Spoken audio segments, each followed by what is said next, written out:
vraie priorité en termes de réflexion, de travail, d'évaluation des moyens thérapeutiques. Il y a peut-être un antibiotique qui s'appelle l'azithromycine, qui est un macrolide banal, qui marche peut-être là-dessus, ce qu'il faut tester.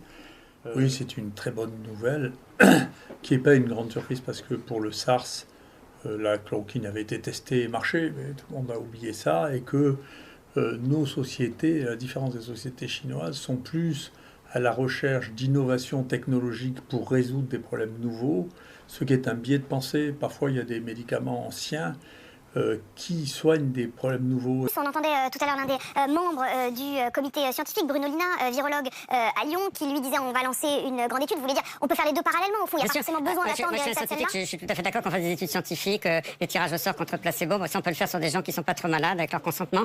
Mais là, c'est pas éthique de faire ça chez des gens qui vont peut-être aller en réanimation le lendemain, qui peuvent mourir 3 jours après. C'est inacceptable sur le plan éthique. On sait qu'un médicament qui est bien toléré, qui peut marcher, on le donne à tout le monde. Et puis l'État doit dire, ça y est, on demande à l'industrie de le fournir massivement. Et puis après, s'il y a un autre médicament meilleur dans quelques temps, ok, on passe à autre chose. Mais on ne peut pas rester comme ça, dire on attend un jour qu'il y ait des évaluations contre placebo. Je ne peux plus accepter ce genre de discours d'un point de vue éthique, tout simplement. Vous voudriez pouvoir donner ce médicament à vos et moi je pensais pouvoir le donner. Puis quand on m'a accusé d'avoir dit que les stocks de la pharmacie centrale des hôpitaux étaient vides, on m'a dit vous dites n'importe quoi. L'assistance publique a publié quelque chose pour dire non, c'était pas vrai. Je suis désolée, moi j'ai envoyé à Libération le mail de la pharmacienne de la pharmacie centrale des hôpitaux pour dire nos armoires ont été vidées par des internes pendant la nuit, on n'a plus de médicaments. Et moi dans mon hôpital, il y a presque plus de comprimés de plaquenil. C'est une réalité. Quand j'ai appelé plein de mes collègues en France, c'est partout pareil, il n'y en a plus. Parce que c'est pas dire qu'il n'y en a pas, parce qu'il y en a qui en ont planqué. Il est où? Il est où? On ne sait pas, parce que les gens, quelquefois, il y en a qui en ont des rocs comme les masques, ils ont été planqués. Je trouve ça un manque de civisme terrible. Mais maintenant, en fait, vous en appelez, le gouvernement... vous en appelez au gouvernement et au laboratoire pour ouvrir très largement la production de chloroquine. Il ne faut pas que ça nous fait dire oui, on va produire 300 000 traitements. 300 000 traitements, c'est rien, on est face à une épidémie majeure. L'argument qui est donné pour dire qu'il faut prendre son temps, c'est le Mediator. On a eu des précédents avec le Mediator et que les effets secondaires, si les gens consomment trop souvent massivement ce médicament... Ça n'a rien à voir. Le Mediator était pris pendant des mois et des années. Là, on a un traitement dans l'expérience de Raoult ou de la Chine, c'est un traitement d'une dizaine de jours. Moi, du Plaquenil, j'en donne depuis des années à plein de malades pendant des années sans problème. Je ne dis pas qu'il n'y a pas des effets secondaires, il faut être prudent. Et puis en plus, je ne dis pas de le donner en ville, je ne dis pas que tous les médecins généralistes donnent ça à tous les gens qui ont un rhume ou de la fièvre, ça sera fait à l'hôpital, chez des gens qui sont hospitalisés. Pour les cas graves. Pour les cas avant qu'ils passent en réanimation. Pour éviter qu'ils passent en réanimation. Et en plus, à l'hôpital, c'est très facile de surveiller ces éventuels effets secondaires qui sont quand même rares. Pas si méchants que ça, parce que j'ai l'expérience de ce médicament. Vous êtes, juste encore une question avant que vous puissiez dialoguer également avec le docteur Hervé Boissin. Quand vous entendez effectivement le docteur Raoult, que vous mentionniez, qui dit « je suis en avance, on ne me laisse pas être en avance vous êtes plutôt d'accord avec ça? Je suis entièrement d'accord avec lui. Je ne suis pas toujours d'accord avec lui sur tout depuis des années. Mais là, quand il dit des choses vraies, je suis d'accord que son étude n'est pas parfaite sur le plan scientifique, tout le monde est d'accord. Mais c'est quand même une étude préliminaire qu'on fait. Quand on a montré que la pénicilline marchait sur les pneumonies à pneumocoques, alors que pratiquement beaucoup de malades mouraient dans des formes graves, il a suffi de 10 ou 20 cas pour montrer que la pénicilline marchait. Il faut arrêter d'exiger des études avec des centaines de patients. On n'a pas le temps. Vous dites on n'a pas le temps. Comme dit notre président, c'est la guerre, il faut y aller. Oui, je remercie cette information parce que le grand public a compris que la chloroquine, tous les médecins pouvaient la prescrire avec le Zitromax. Vous confirmez que c'est pas le cas, ça se passe en milieu hospitalier sous surveillance. Il n'est pas question pour vous que ça soit délivré en médecine de ville en première intention. Parce qu'on vous en demande? Bien sûr. Je suis d'accord, parce que de toute façon, il y a une pénurie, donc on ne peut plus en prescrire comme ça. Mais là, dans la situation actuelle, ce médicament doit être réservé aux malades qui ont des formes plutôt graves. Je ne parle pas des formes hyper sévères qui sont en réanimation, mais avant qu'éventuellement ils passent en réanimation et sous contrôle hospitalier. Et je suis tout à fait d'accord avec mon collègue du Conseil de l'Ordre des médecins. Ça doit être encadré, et si ça se fait à l'hôpital, ce sera dans des très bonnes conditions. Est-ce que ça veut dire aussi, vous disiez simplement que tout le monde comprenne bien, vous disiez ça peut être produit à bon marché et en très grand nombre? Oui. J'ai lu aujourd'hui un communiqué, j'ai pas vérifié, que le laboratoire Teva qui fait des génériques va en produire des millions de doses pour les États-Unis.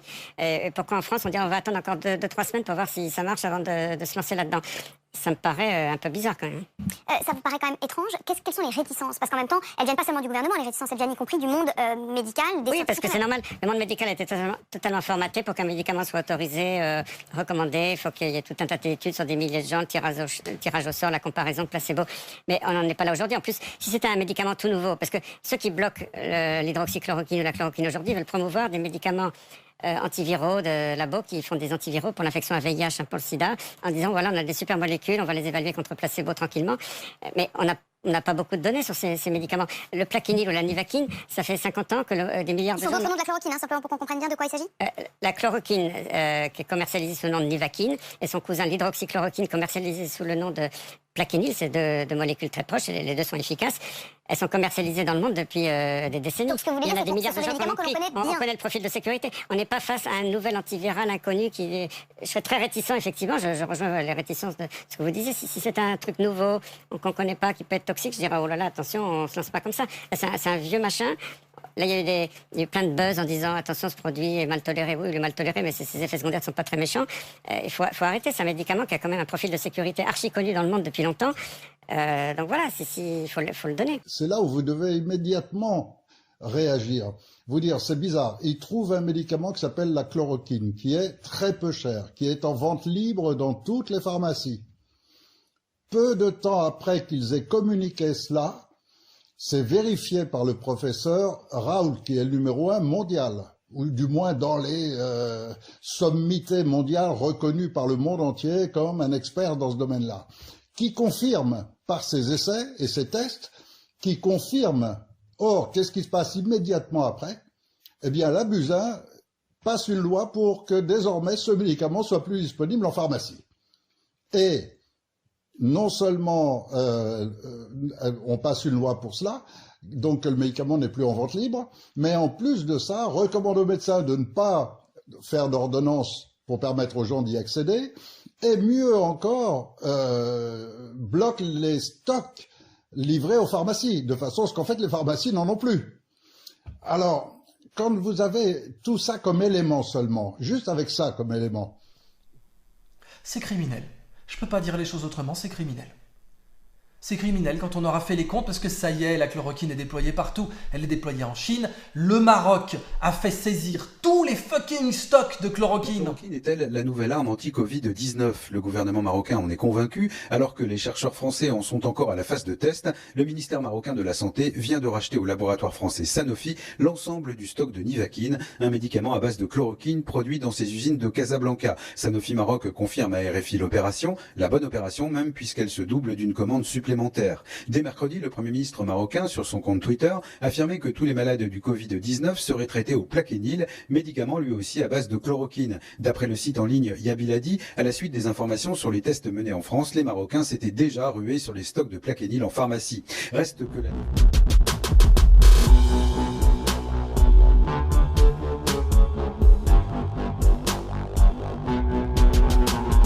Comment analysez-vous les données de mortalité que toutes les semaines à l'IHU Méditerranée Infection vous observez? Nous, on surveille la mortalité réelle de ce qui se passe dans notre échantillon à nous.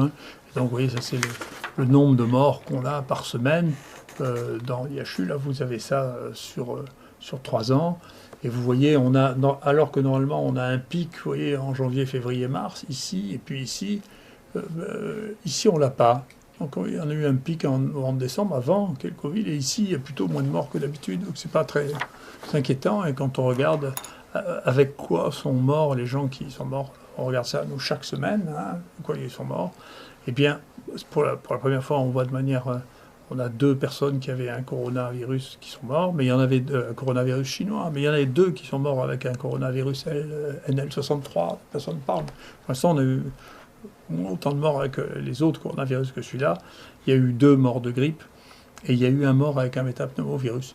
Et donc, si on regarde les 4 derniers mois de cette année par rapport aux 4 derniers mois de l'année dernière, pour regarder les infections respiratoires d'origine virale, pour l'instant, il y en a moins cette année, à peu près 2 fois moins que ce qu'il y en avait l'année dernière. Donc, peut-être que l'avenir est imprévisible. On verra bien, peut-être, parce qu'il y a beaucoup moins de grippe et beaucoup de virus respiratoires syncytiaux qui ont circulé. Donc on verra bien ce qui va se passer, ce que diront les données pratiques. Mais pour l'instant, les quelques morts qu'on a sont des sujets très âgés, comme chez tous les gens qui ont vraiment décrit la mortalité. Et la mortalité par infection virale respiratoire n'est pas significativement plus élevée. Voilà, et nous, dans nos propres données, il y a eu 1300 cas qui ont été diagnostiqués et il y a eu 5 décès. Un de 78 ans et 4 qui avaient plus de 85 ans, ce qui fait que pour l'instant on est à 0,4 pour 100 de mortalité, ce qui est dans le domaine des infections virales respiratoires. Donc c'est une Le SONSA, c'est une maladie qui se répand. La mortalité touche la même tranche de mortalité que les autres infections virales respiratoires. Il vaut mieux traiter les gens un peu plus tôt parce que les sujets âgés qui rentrent avec des insuffisances respiratoires sont très difficiles à rattraper. Et pour ce que l'on commence à voir, ils ont peu ou pratiquement plus de virus au moment où ils arrivent à ce stade-là. C'est entièrement la réaction d'inflammation, de lutte contre le virus. Il y a des lésions et il y a une difficulté à rattraper ça.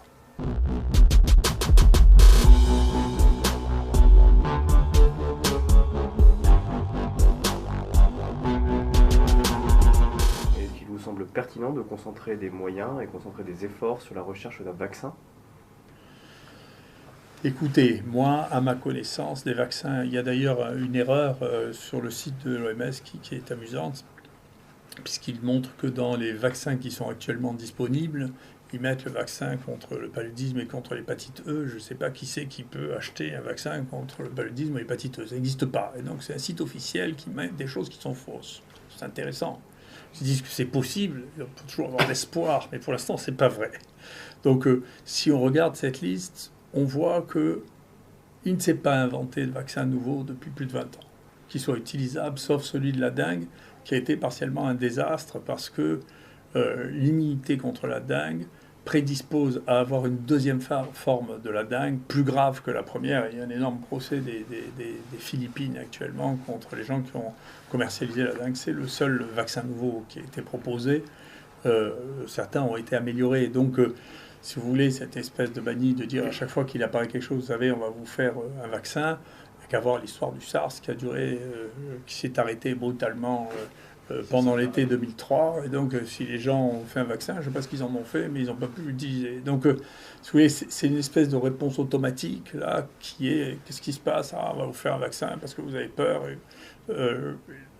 La possibilité de faire un vaccin qui soit acceptable, utilisable, et qui soit fonctionnel, actuellement, est extrêmement faible. Il y a extrêmement peu de situations. Il y a des maladies qui sont courantes, sur lesquelles une partie de la population importante est concernée, comme le virus respiratoire syncytial. Ça, c'est vraiment un truc.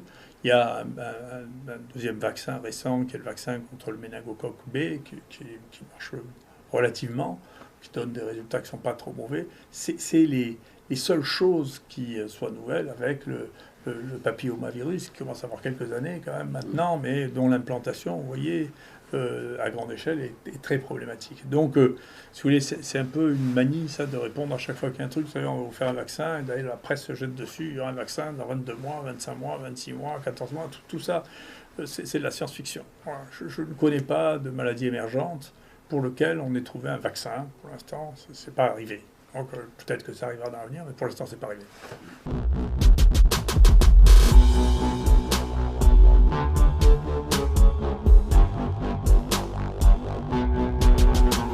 Mettre les choses en perspective dans les pneumonies. Donc les pneumonies, ça fait c'est-à-dire les infections respiratoires, ça fait plusieurs centaines de millions de personnes infectées par an, 2,5 morts. Les choses s'améliorent bien depuis une trentaine d'années, puisqu'il y a une trentaine d'années, il y avait 4,5 millions de morts par an. Non, il y a 2,5. Grâce à deux choses, les antibiotiques systématiques, parce que les gens, y compris qui ont des infections virales, sont partiellement sensibles aux antibiotiques et meurent surtout de surinfection, et la vaccination antipneumococcique. Moi, je recommande aux gens qui ont peur actuellement d'infection virale de se faire la vaccination antipneumococcique, quel que soit l'âge, parce que c'est la meilleure prévention, étant donné que ce sont souvent les pneumocoques qui tuent, par exemple. Dans la grippe espagnole, c'est essentiellement les pneumocoques qui ont tué les gens qui avaient une grippe virale. Est-ce que des vaccinations sont utiles ? Bien sûr, la vaccination contre le pneumocoque est absolument indispensable. Encore une fois, les gens... La grippe aviaire, qui est peut-être dans notre passé ce qui fait tellement peur dans les épidémies, dans 97% des cas, les gens qui sont morts de grippe aviaire sont morts avec une surinfection bactérienne, avec des pneumocoques, des hémophilus et des staphylocoques. C'est une des raisons pour lesquelles les formes d'infection respiratoire virale grave doivent être traitées par les antibiotiques. C'est ce qui se passe ici à Marseille. 60% des gens qui rentrent pour une infection respiratoire virale reçoivent des antibiotiques. D'une part, et d'autre part, c'est la raison pour laquelle il faut faire du vaccin contre le pneumocoque, parce que ça évite la surinfection pneumococcique, qui est une des surinfections les plus communes, et c'est très connu qu'il y a un travail dans la littérature qui montre que la vaccination contre le pneumocoque diminue les cas d'hospitalisation par infection virale respiratoire, bien que ce ne soit pas un virus. Donc c'est une association de malfaiteurs, le pneumocoque, le streptocoque, Hémophilus, c'est des associations de malfaiteurs avec les infections virales. Il n'y a pas d'un côté les infections virales isolées, les infections bactériennes isolées, tout ça, c'est un changement d'écosystème collectif.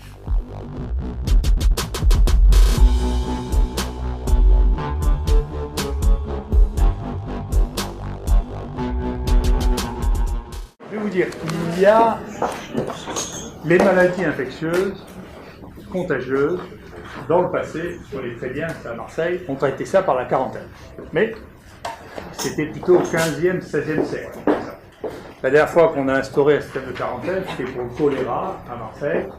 Et je vous assure que ça n'a pas marché. Si vous voulez en avoir une idée, il y a un très beau livre qui s'appelle Le Hussard sur le toit, Giono, qui raconte comment la contention du choléra à Marseille a marché. Et vous verrez que la contention, pourtant, les carabiniers étaient plus méchants à l'époque qu'ils sont maintenant. Donc, à l'époque actuelle, on doit faire autre chose. Et ce que l'on doit faire en maladie infectieuse, c'est diagnostiquer, traiter. C'est comme ça pour tout. Moi qui suis plus ancien, je ne regrette pas parce que, je vous dis, ça a un intérêt pour l'expérience. Je me souviens d'avoir été là au tout début de la vague du sida, où nous avions terreur terrible. Les radiologues ne voulaient pas faire les radios, les hématologues ne voulaient pas faire l'hémogramme. Les gens disaient qu'il fallait faire des sanatoriums pour isoler les patients. Il y avait des gens, aux États-Unis, ont été pris des mesures de visa pour interdire aux gens qui étaient séropositifs de rentrer aux États-Unis. Donc il y avait une terreur de la contagion. Et comment a été maîtrisé le sida? C'est ni par le vaccin, ni par les modèles mathématiques, c'est la charge virale, le traitement. On regarde avec le traitement que la charge virale diminue et quand elle est en dessous d'un certain seuil, les gens sont plus contagieux et sont plus malades. Et donc c'est un modèle qui est le modèle de la fin du XXe et du XXIe siècle, et c'est ce modèle-là qu'il faut mettre en place.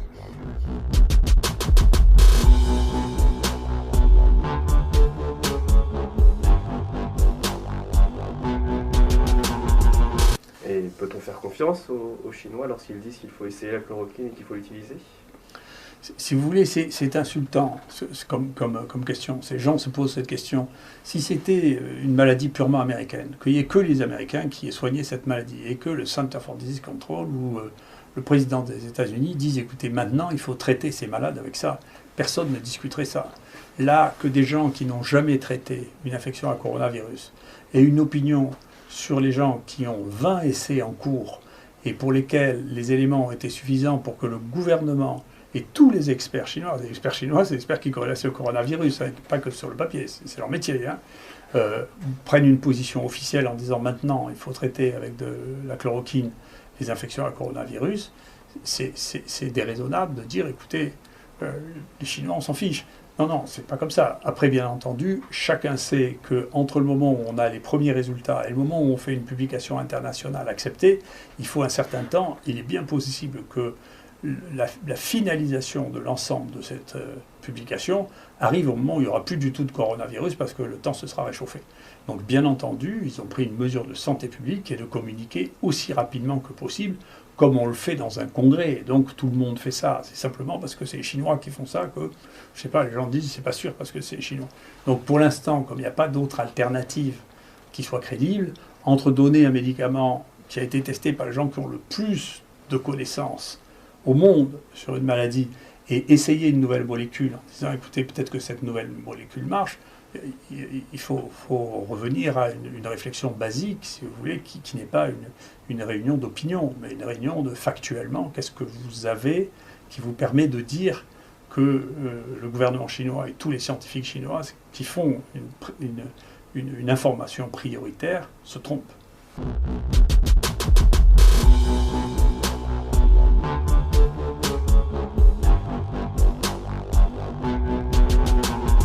On a fait quelque chose qui est un peu unique, je crois que personne n'a fait ça à ce rythme, sauf bien sûr les Chinois. On a testé on a fait 3500 tests pour le coronavirus chinois, ce qui est énorme, dans l'espace de 10 jours, en particulier pour rassurer les gens qui arrivaient, qui avaient peur d'avoir ça, pour les gens qui ont été rapatriés, de manière à leur dire dans la journée. Nous avons eu à chaque fois, nous, les résultats dans la journée, dans le temps du soin, c'est notre habitude, parce qu'on est un CHU, parce qu'on a l'habitude du soin aux malades, c'est pas seulement un institut de recherche, on a l'habitude de faire du soin aux malades, et on a les capacités à faire du très très haut débit. On est pratiquement les seuls en France à avoir des capacités de débit, on doit faire 200 000 PCR par an. Donc si vous voulez, si vous rajoutez 3500 PCR, ça fait un peu de travail, mais ça ne change pas brutalement notre manière de travailler.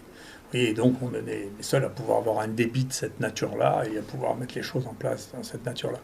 Donc je pense que c'est la proposition que j'avais faite au ministère il y a maintenant près de 20 ans. Je pense qu'il devrait y avoir 7 centres équivalents à ça en France, dans lesquels il y a l'hôpital, très gros laboratoire qui regroupe toutes les capacités de diagnostic à un endroit donné, avec de la recherche et de la veille épidémiologique, parce que la lutte contre les crises sanitaires, ça se fera comme ça à l'avenir. Ça ne peut pas se faire avec un institut de recherche isolé sans malade, ça ne peut pas se faire sans avoir des capacités de débit. C'était la leçon de la Chine, c'est les premiers qui ont commencé à faire ça. Dès 2005, ils avaient un énorme hôpital comme ça qui nous a servi de modèle. C'est un modèle qu'il faut prendre parce que c'est un modèle qui marche. Et pour revenir à notre histoire et à ce que je crois, c'est le modèle de Vauban. Pour faire la guerre, il faut commencer par faire des forts installés pour mailler la France et pour répondre aux crises sanitaires qui sont des guerres contre les microbes.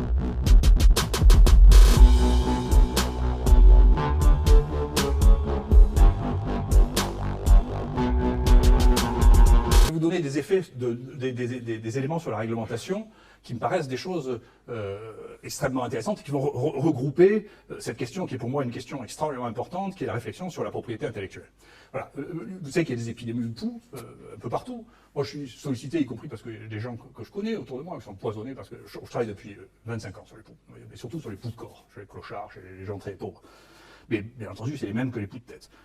Vous avez les poux, vous donnez 2 comprimés à un gosse le soir, et puis il n'y a plus de poux du tout. Donc c'est extrêmement simple, c'est extrêmement connu, on sait ce que c'est un vieux médicament qui a 30 ans, qui a été découvert par Merck, qui s'appelle l'ivermectine, antiparasitaire. Mais vous ne pouvez pas l'utiliser. Et vous ne pourrez pas l'utiliser. Pourquoi vous ne pourrez pas l'utiliser? Ce médicament est génériqué. Il n'a pas d'AMM pour les poux. Si vous voulez un AMM pour les poux, ça va coûter extrêmement cher. Ça va vous coûter, je sais pas, 2, 3 millions d'euros. Et celui qui va faire ça, quand il aura eu l'AMM, tous les autres vont profiter de son AMM pour le vendre génériqué à des prix ridicules. Donc vous n'avez pas d'issue. C'est un des problèmes de la propriété intellectuelle, c'est que si vous découvrez une propriété d'un ancien médicament, eh bien vous ne pouvez pas l'utiliser parce que personne ne va payer le coût de la réglementation pour pouvoir l'utiliser. D'accord? Et donc vous êtes au milieu d'une épidémie stupide, on sait très bien ce qu'il faut faire, moi je sais bien, mais on ne peut pas le faire parce que c'est impossible, il n'y a pas de modèle économique, c'est impossible.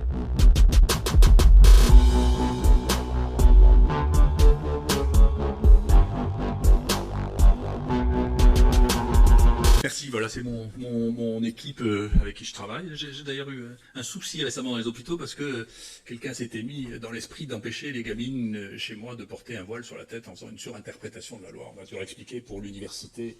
L'université ne sont pas les hôpitaux et dans l'université, le voile n'est pas interdit. Il est interdit dans les écoles, mais chez les adultes qui le choisissent librement, il n'est pas encore interdit.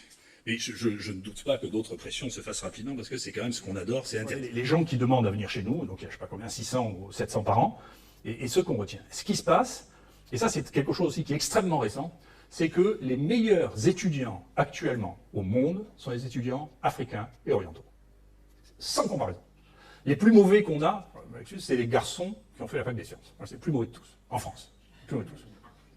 Pourquoi? Parce que tout le pays, en France, comme aux États-Unis, comme en Europe, draine ce qu'ils considèrent, moi je suis un atypique, donc je n'ai pas été drainé, je n'ai pas voulu l'être, draine dans les préparations des grandes écoles les étudiants qui leur paraissent les plus brillants pour les emmener dans des circuits où il n'y a pas de recherche. L'avenir des gosses, c'est pas la recherche, l'avenir des gosses, c'est de faire du sport de haut niveau s'ils peuvent le faire, de faire de la banque, de faire de l'administration, de diriger les entreprises, c'est pas de faire de la science. Je veux dire, dans 3 mois, nous proposer d'empêcher les étudiants étrangers de venir une fois encore. C'est-à-dire que régulièrement, tous les ministres de l'Intérieur, de droite ou de gauche, disent « Attendez, tous ces étrangers, ces immigrants qui viennent là… » En France, 50% des thésards sont étrangers. 50%. Si on enlève l'étranger, il n'y a plus de science française. Donc si vous faites comme Bush, ce qu'a fait Bush, c'est-à-dire vous commencez à emmerder les gens qui viennent, ils ont 2 ans pour avoir un visa, la science française va décliner aussi rapidement que la science américaine. Donc ne faites pas d'illusions, la France ne fonctionne… La science française fonctionne avec des émigrés. C'est ça, le moteur de la guerre, c'est les émigrés. Et pourquoi ils sont meilleurs? Parce que quand vous êtes en Afrique, si vous voulez maîtriser votre destin, vous n'avez pas 36 000 solutions. Ou vous êtes prisonnier des politiques, qui là jouent encore des rôles très importants dans votre vie quotidienne. Si vous voulez avoir une carrière internationale, vous faites du sport au niveau ou de la recherche. Nous, ceux qui viennent chez nous, ils repartent, ils ont 3, 4, 5 publications internationales, ils vont où ils veulent dans le monde. Ils ne sont pas dépendants des crises politiques de leur pays. Donc l'avenir et la gloire, pour eux, c'est encore la recherche. Et donc les tout meilleurs, les plus intelligents, les plus dynamiques, ceux qui travaillent le dimanche chez moi, c'est que des noms.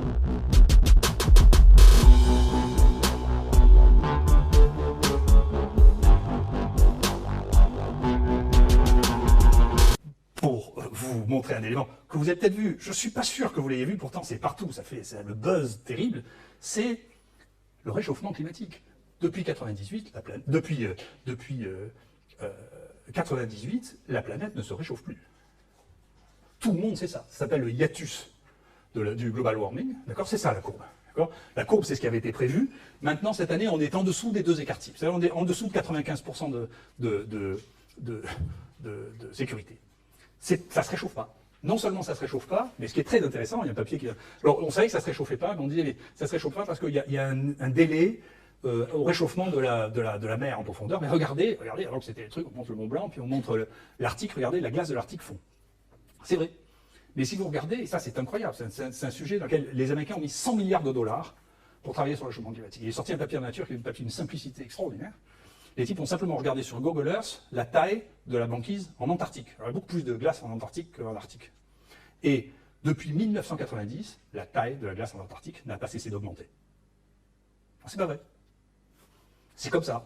Après, je ne veux pas discuter, je suis bien incapable de savoir si les activités humaines font monter ou pas la température, je ne sais rien. Mais les faits en pratique, la courbe c'est ça, personne ne discute ça. Regardez demain, ce soir, vous tapez hiatus de global warming, et dans le monde, il y a encore la semaine dernière, oh là, c'est un truc, tout le monde va gueuler, regardez, ça réchauffe, faut qu'on s'arrête. Mais en pratique, ça ne réchauffe pas. Donc je ne dis pas, peut-être que demain, moi je ne prédis pas l'avenir, hein, peut-être que demain ça va réchauffer. Mais en tout cas, les prédictions sur ces phénomènes complexes, ces prédictions ne marchent pas. Ça ne marche pas parce que, après, tous les modélistes, moi je travaille depuis un certain temps avec les modélistes parce qu'ils ont vraiment beaucoup mis le feu avec la maladie de la vache folle. La maladie de la vache folle, ça fait que quand même, toujours dans les hôpitaux, de faire une endoscopie, c'est devenu un enfer parce qu'on n'est jamais revenu sur le truc de la maladie de la vache folle qui était un déconnage complet. C'était pas vrai. D'accord, c'était là aussi des modèles mathématiques qui disaient à la fin, il y aura 1 million de morts avec la maladie de la vache folle. On n'est jamais revenu. Donc maintenant, faire une endoscopie, c'est devenu un truc absolument hallucinant. On n'est pas revenu dessus. Donc cette capacité à prédire, dans les phénomènes complexes, en particulier dès qu'il y a des phénomènes sociaux, n'existe pas. On ne sait pas le faire. Donc simplement, tout le monde veut, depuis l'aube de l'humanité, les Romains avaient les auspices et les aruspices, les Arabes avaient les astrologues, nous on les a toujours aussi, vous pouvez voir, ça reste le besoin de savoir ce qui va se passer, ça reste des désirs plus profonds de l'humain. Et quand en plus on leur déguise ça en science, en leur mettant des formules mathématiques auxquelles personne ne comprend rien, hein, personne ne sait ce que c'est, ces formules, c'est complètement ésotérique, hein, eh bien, ils arrivent à des prédictions, et après, quand vous leur dites, c'est ce qui est en train de se passer avec le réchauffement de la planète, ils disent, attendez, on va vous expliquer pourquoi on s'est trompé. Donc on n'avait pas tenu compte. Alors maintenant, le phénomène de refroidissement du Sud s'appelle la Niña, celui du réchauffement du Nord s'appelle El Niño, donc celui du réchauffement de la planète Sud, c'est la Niña. On va expliquer, alors on n'avait pas tenu compte de la Niña, on n'avait pas tenu compte de ça, donc regardez, maintenant on refait un modèle qui aurait prédit ça. D'accord, il aurait prédit ce qui se passait. Moi, je sais le faire, ça va vous dire ce qui s'est passé. Il suffit de regarder. Je vous mets un modèle, puis à la fin, ça marche, mais savoir ce qui va se passer dans les 5 ans, je ne sais pas le faire, mais personne ne sait le faire. Et pourtant, là, s'il y a quelque chose qui faisait consensus pour tous et pour tout le monde, c'est que cette pente qu'on avait vue dans les 10 dernières années, elle est continuée comme ça. C'est pareil sur la démographie. Bon, chaque fois que je lis quelqu'un, vous savez, en 2100, il y aura ça, en 2100, il y aura ça, mais quelle naïveté. Comment vous pouvez prédire ce qu'il va y avoir en 2100 on ne sait rien du tout. Donc on est bien obligé de faire des projections qui prolongent ce qu'on est en train de voir, mais il faut être extrêmement prudent. Et surtout, il ne faut pas que les prédictions s'opposent, c'est ce qu'elles font, que les prédictions s'opposent à l'observation. Donc l'observation, ça reste notre base. Voilà. Et donc, il faudra choisir un moment, effectivement, entre innover et tout réglementer. Il faut laisser une part de liberté, et y compris sur la réglementation. Je veux terminer là-dessus, parce que c'est une chose qui m'a marqué aussi. Comme je l'ai dit, je trouve que Claude Allègre est un personnage intéressant. Une des raisons qui m'a amené à dire, regardez, c'est quand même... C'est intéressant de voir ces données-là que personne ne veut manipuler. Je pense que la presse, à part Huffington Post, personne n'a publié cette courbe.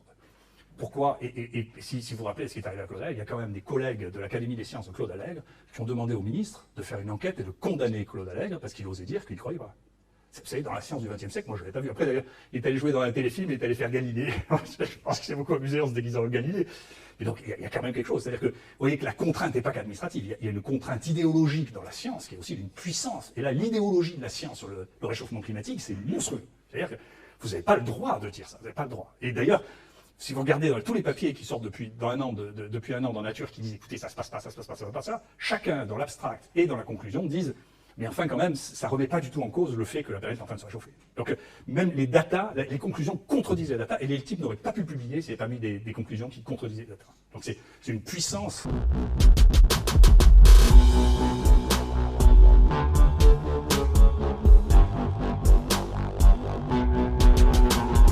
Une des raisons pour lesquelles tu ne peux pas avoir de comité qui soit raisonnable, au niveau national, c'est que pour faire un comité national, en France, il faut être parisien ou médiocre. Ou les deux. Pourquoi? Parce que, moi je vais vous dire, ça fait 20 ans que je ne vais plus dans aucun comité. Je m'excuse, je n'ai pas de temps à perdre. Je ne vais pas passer une journée à Paris pour discuter avec 3 plantins pendant 1 heure. C'est complètement idiot. Ça me fait perdre une journée et les types ont dit, vous croyez que j'ai pas que ça à foutre, je travaille. Donc si vous voulez avoir des gens bons, il faut un peu se moderniser, il faut prendre la visioconférence, faire du Skype, et vous demandez aux gens qui perdent 1 heure, ils perdent 1 heure, ils perdent pas une journée. D'accord? Moi, je peux vous dire, je fais des visioconférences avec l'Arabie Saoudite, le Sénégal, j'ai pas réussi à en faire une avec le ministère, hein. Mais ils savent pas, non, ils savent pas, c'est un truc compliqué, les mecs, non, c'est moderne, ce truc. Il y a encore 10 ans, vous alliez, je sais pas, tu vois, au Sénat, on pouvait pas projeter un truc, le type, parler, un truc, vous vous rendez compte. Donc, et ça, c'est un vice de formation. C'est-à-dire que c'est parce qu'effectivement, les gens qui sont formés là ne sont pas allés directement encore. N'importe quel gamin qui fait une thèse chez nous, n'importe quel Africain de 23 ans manie les outils d'une manière telle comme personne au ministère de la Santé les manie. Donc cette absence de passage à travers les gens qui sont au cœur de l'innovation, ça fait un frein structurel auquel vous ne pouvez pas échapper.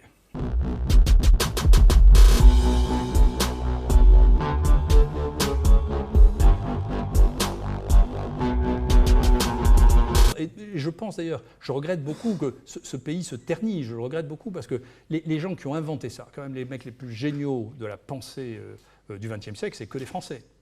Mais on a oublié ça, c'est-à-dire que les plus anticonformistes, c'est toute l'école française avec Foucault, Derrida, Bourdieu, Lacan, enfin les gens géniaux, les gens extraordinairement intelligents, qui étaient au pinacle, hein, c'était le Collège de France. Je m'excuse, le Collège de France actuellement, il n'y en a pas un qui a une pensée provocatrice, ouverte, et ceux-là ont influencé incroyablement la pensée mondiale, surtout aux États-Unis, enfin, plus qu'en France d'ailleurs. Mais, moi, mon fils qui est maître de conf en droit, on ne lui a jamais, maintenant il enseigne Foucault, mais on ne lui a jamais enseigné, on ne lui a jamais parlé une fois de Foucault, il n'y a que moi qui avais parlé, parce que c'est ma génération. En fac de droit, quand il est allé à Chicago, à l'école, la meilleure fac de droit du monde, les types n'avaient que Foucault à la bouche. Donc, on renie cette capacité à remettre en cause les dogmes, qui est une invention française. Les Américains appellent ça la French Theory. Moi, je suis très français, hein, je suis... Au contraire, simplement, il faut un peu plus nous refranciser, là, parce que c'est quand même les gens qui ont inventé ça, de ne pas croire à la théorie dominante, de ne pas croire au méta-récit, de Lyotard. Ça, c'est la France qui a inventé ça. Hein.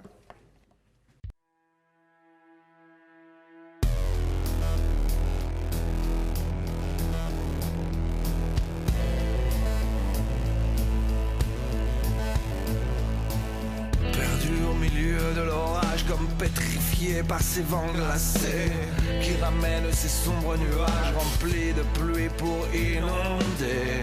De la frêle tente sans racines à la fondation avancée, chacun se protège et estime la situation et les dangers. Certains ont peur, d'autres se fascinent quand en loin les éclairs illuminent. Comment retrouverons-nous demain après cette tempête d'incertain? Après l'orage vient la pluie qui avec elle